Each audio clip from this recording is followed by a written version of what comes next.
Hello everyone. In this presentation, an attempt would be made to explain the various facets of freedom of speech and expression guaranteed under Article 19(1)(a) with the help of some important case law. Article 19(1) of the Constitution guarantees 6 fundamental freedoms to the citizens of India, and these can be exercised throughout and in all parts of the territory of India. These are freedom of speech and expression, freedom of assembly, freedom of association, freedom of movement, freedom of residence and settlement, and freedom of profession, occupation, trade or business.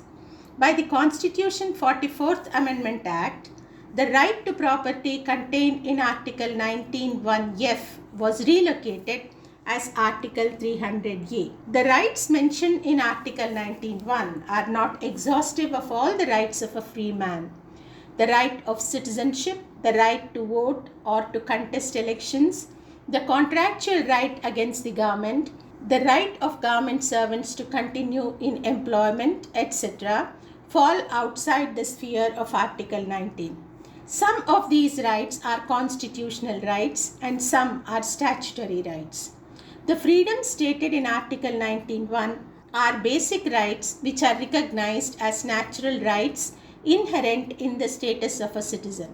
However, these freedoms are not absolute and can be curtailed by laws made or to be made by the state to the extent provided in clauses 2 to 6 of Article 19. Hence, these rights are subject to restrictions which may be imposed under clauses 2 to 6, which have to be reasonable. Aliens and foreigners cannot claim the rights under this article because the rights under this article are available only to the citizens of India. Citizens under this article means only natural persons who have the status of citizenship under the law. Juristic persons such as companies and corporations are not citizens within the meaning of Article 19.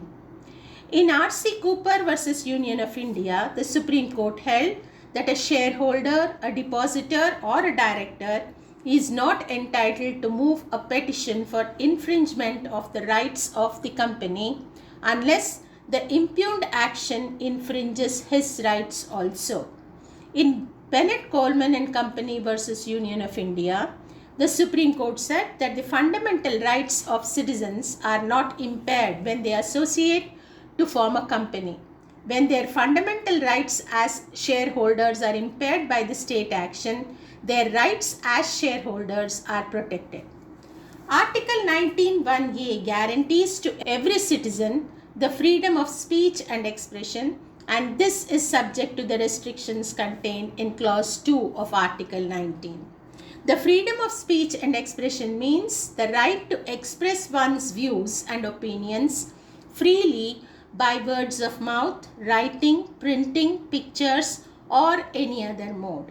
It includes the expression of one's ideas through banners, actions, signs, etc.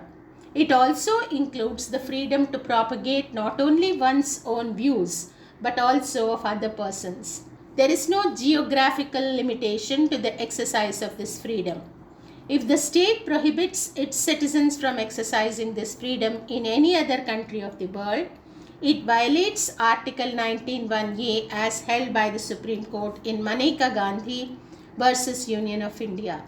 This right carries with it the right to gather information and also to speak and express oneself at home and abroad.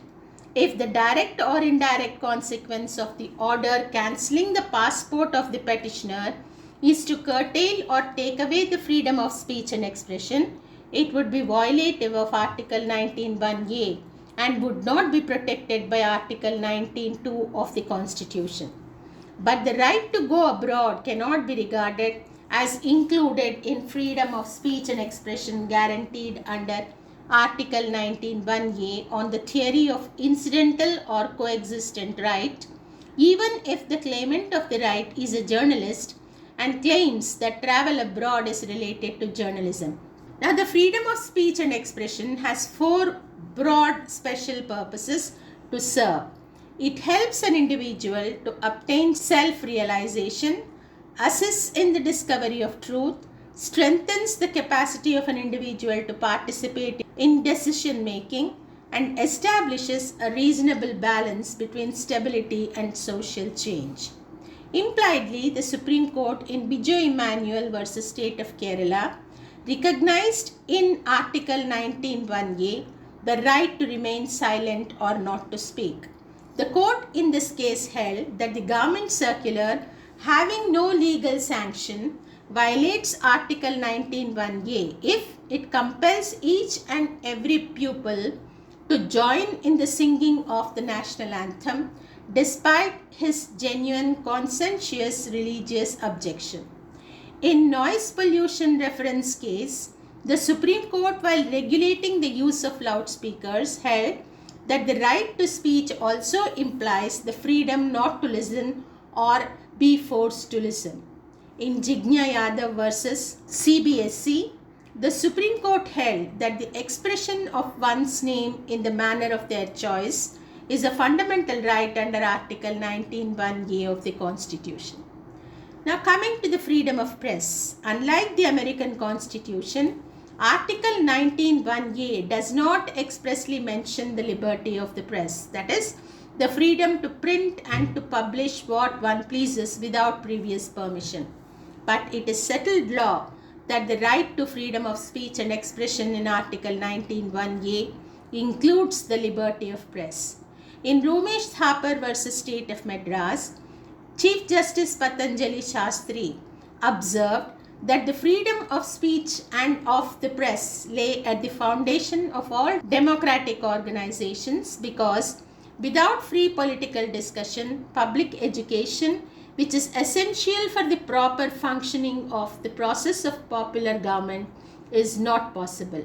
In this case, a notification was issued banning the entry into or circulation, sale or distribution in the state of Madras or any part of it of the newspaper entitled Crossroads, published at Bombay. This notification was held invalid because without liberty of circulation, the publication would be of little value. A free press, which is neither directed by the executive nor subjected to censorship, is a vital element in a free state. A free, regularly published political press is essential for a modern democracy. The citizens who are required to make political decisions must be accurately informed, know the opinions of others, and be able to weigh them against each other.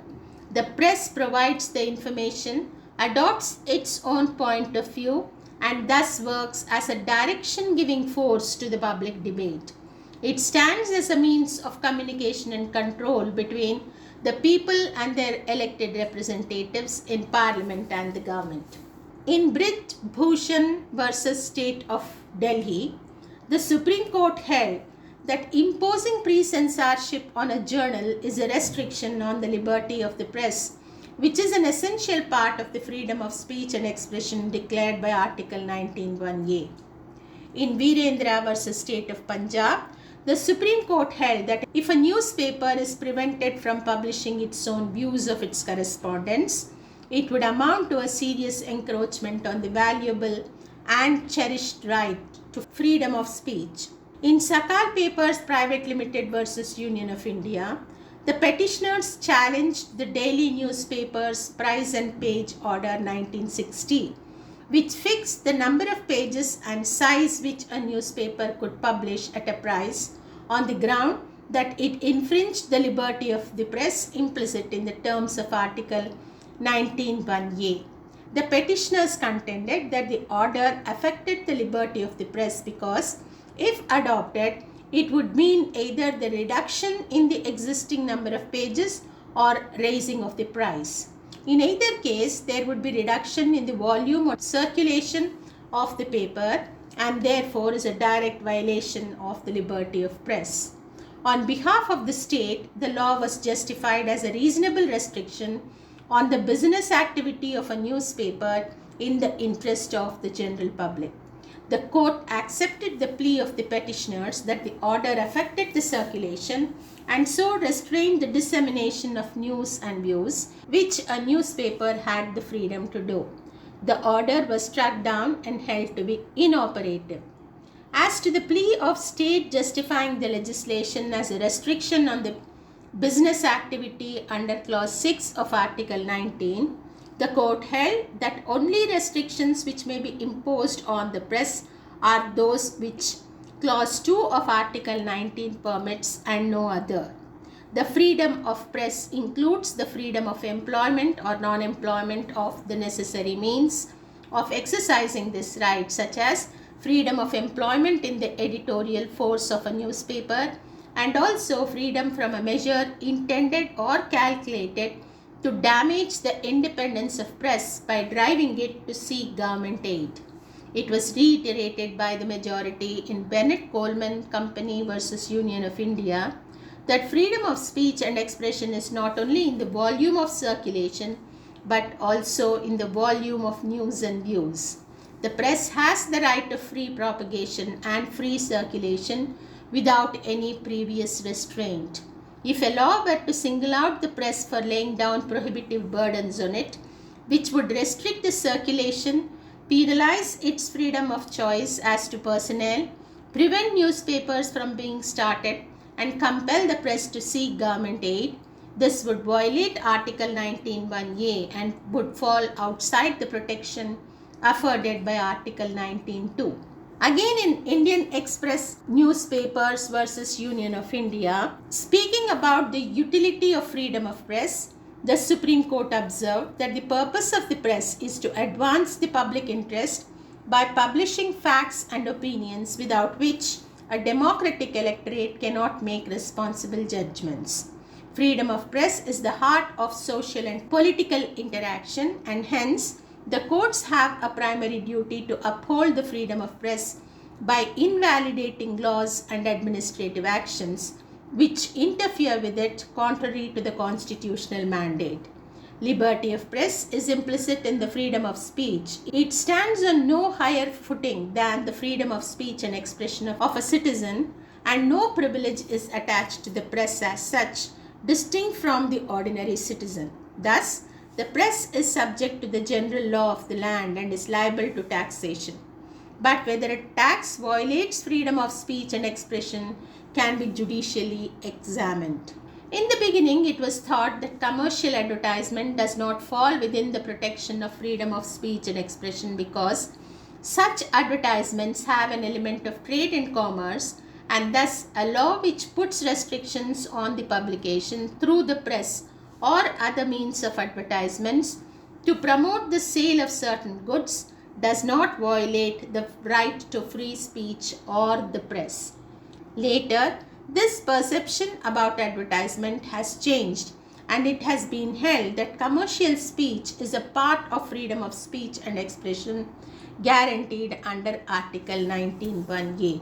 Therefore, a commercial speech can also be subjected to reasonable restrictions only under Article 19(2) and not otherwise. The right to know, receive, and impart information has been recognized as another facet of the right to freedom of speech and expression by the Supreme Court in S.P. Gupta versus Union of India.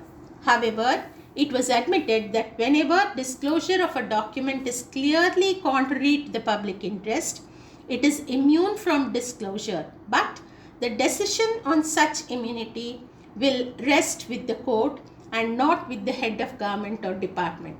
In Prabha Dutt versus Union of India, the Supreme Court directed the superintendent of Tihar jail to allow the representatives of a few newspapers to interview two death sentence convicts under Article 19(1)(a), though with the observation that the right under the article is not an absolute right, nor does it confer any right on the press to have an unrestricted access to means of information.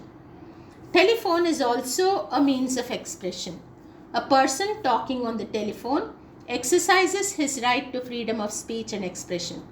In People's Union for Civil Liberties versus Union of India, the Supreme Court held that telephone tapping and interception of the same without the authority of law would violate Article 19(1)(a) of the Constitution. In Life Insurance Corporation versus Manubhai Shah, explaining the scope of the freedom, the Supreme Court held that the words freedom of speech and expression must be broadly construed so as to include the freedom to circulate one's views by words of mouth or in writing or through audio-visual instrumentalities. The print media, the radio, and the tiny screen play the role of public educators, so vital to the growth of a healthy democracy. Freedom to air one's views is the lifeline of any democratic institution, and any attempt to stifle or suffocate this right would sound a death knell to democracy and would help to usher in autocracy or dictatorship. The right of a citizen to exhibit films on the Doordarshan, subject to the terms and conditions to be imposed by the latter, has also been recognized. In Secretary, Ministry of Information and Broadcasting versus Cricket Association of Bengal, the Supreme Court held that airwaves or frequencies are public property. Their use must be controlled and regulated by a public authority in the interest of the public and to prevent the invasion of their rights. Accordingly, while an individual has a right under Article 19(1)(a) to have an access to telecasting, this right is subject to limitations on account of use of public property, that is, the airwaves involved in the exercise of the right, and therefore can be controlled and regulated by the public authority even on grounds not strictly covered under Article 19(2). In Union of India versus Association for Democratic Reforms, the Supreme Court held that casting of votes by voters is covered under freedom of speech and expression given in Article 19(1)(a), and therefore the voter's right to know antecedents, including criminal past of a candidate to membership of Parliament or Legislative Assembly, is a fundamental right. In People's Union of Civil Liberties versus Union of India, while identifying a new dimension of freedom of speech and expression, the Supreme Court held that the right to obtain basic credentials of candidates contesting the elections to Parliament or the state legislature promotes freedom of expression. Though the right to vote is not a fundamental right, the final act of expressing choice in respect of a particular candidate is integral to the enjoyment of the right of freedom of speech and expression, and for its proper exercise, the general public requires adequate information about the candidates. In Shreyas Singhal versus Union of India, the Supreme Court held that Article 19(1)(a) also covers the right to disseminate information to the widest section of the population, and the right to access public information is its logical consequence. In Election Commission of India versus Union of India, the Supreme Court held that freedom of speech and expression extends to reporting the proceedings of the judicial institutions because their work has a direct impact on the rights of the citizens and also on the extent to which the citizens can demand accountability from the executive who are entrusted with the responsibility of enforcing the law. The ability of the citizens to do so would depend on the availability of information about what happens during the course of judicial proceedings, and here lies the importance of freedom of the media to comment or write about the proceedings. Dramatic performance is another form of speech and expression. The constitutionality of films as a medium of expression and its prior censorship came up in K. A. Abbas versus Union of India. Unable to get use certificate for his film Tale of Four Cities, K. A. Abbas questioned the validity of Cinematograph Act 1952 along with the rules made under it. Though the government decided to grant the certificate while the petition was pending in the Supreme Court, Chief Justice Hidayatullah observed that censorship of films, including pre-censorship, was constitutionally valid in India as it was a reasonable restriction within the ambit of Article 19.2. However, censorship should not be exercised as to cause unreasonable restrictions on the freedom of expression. In S. Rangarajan versus P. Jagjeevan Ram, the Madras High Court revoked the use certificate issued to a film on the ground that the exhibition of the film is likely to cause public disorder and violence. On appeal by the producers of the film and the Union of India, the Supreme Court reversed the order of the Madras High Court.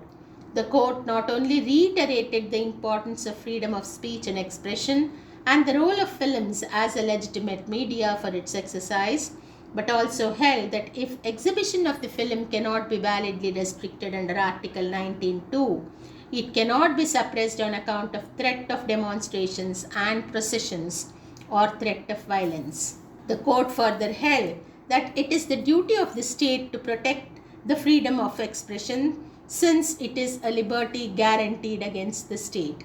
The state cannot plead its inability to handle the hostile audience problem. It is its obligatory duty to prevent it and protect the freedom of expression. In Viacom 18 Media Limited versus Union of India, the Supreme Court held as unconstitutional and in violation of Article 19(1)(a) the outright ban on public exhibition of film Padmavat in all theatres of Rajasthan and Gujarat on the grounds of maintenance of law and order and public interest. Once the censor board takes a decision, the state governments are required to provide full security and protection to theatres for the exhibition of films rather than superimposing its views on censor board. Now, demonstrations being visible representations of ideas would be protected as a form of speech provided they are not violent and disorderly. In Radheshyam Sharma versus Postmaster General Central Circle, the Supreme Court held that there is no fundamental right to strike under Article 19(1)(a). Picketing, which is done by a few and which does not go beyond the limit of persuasion or inducement and which does not restrain others from doing what they please, can be accepted as protected under Article 19(1)(a). In Communist Party of India Marxist versus Bharat Kumar, the Supreme Court held that Bandh has to be distinguished from strike. The former forcibly and arbitrarily erodes fundamental rights of the public. Those enforcing Bandh resort to violence and destruction to public property without warrant of law and directed the state to deal with such elements with an iron hand. In Amit Sahni versus State, popular as Shaheen Bagh case, the Supreme Court of India held that public protest and demonstrations expressing dissent must only be organized in designated places. The court ruled that despite the existence of the right to peaceful protest against a legislation, public ways and public spaces cannot be occupied indefinitely. It held that the right to freedom of expression and protest under Article 19 of the Constitution are subject to reasonable restrictions pertaining to the sovereignty and integrity of India, public order, and to the regulation by the police authorities concerned. The court also clarified that the mode and the manner of dissent against colonial rule cannot be equated with dissent in a self-ruled democracy. In District Bar Association Dehradun versus Ishwar Sandilya, the Supreme Court held that to go on strike or to boycott courts cannot be justified under the guise of the right to freedom of speech and expression, as it affects the right of others and more particularly the right of speedy justice guaranteed under Articles 14 and 21 of the Constitution. In Rakesh Vaishnav versus Union of India, the Supreme Court refused to interfere with the protest by farmers against the farm laws because the right to protest is a part of a fundamental right and can be exercised subject to public order. In Javed Ahmad Hajan versus State of Maharashtra, the Supreme Court held that the right to dissent in a legitimate and lawful manner is an integral part of the right guaranteed under Article 19(1)(a) and an opportunity to peacefully protest against the decisions of the government is an essential part of democracy. But this dissent or protest has to be within the four corners of the modes permissible in a democratic setup and is subject to reasonable restrictions imposed in accordance with Clause 2 of Article 19. These are some of the important aspects of freedom of speech and expression guaranteed under Article 19(1)(a). But this freedom of speech and expression and the liberty of the press guaranteed under Article 19(1)(a) are not absolute, and Clause 2 of Article 19 specifies the limits up to which this freedom may be restricted. The various heads under which the legislature can impose reasonable restrictions on this right will be dealt with in the next presentation. Thank you.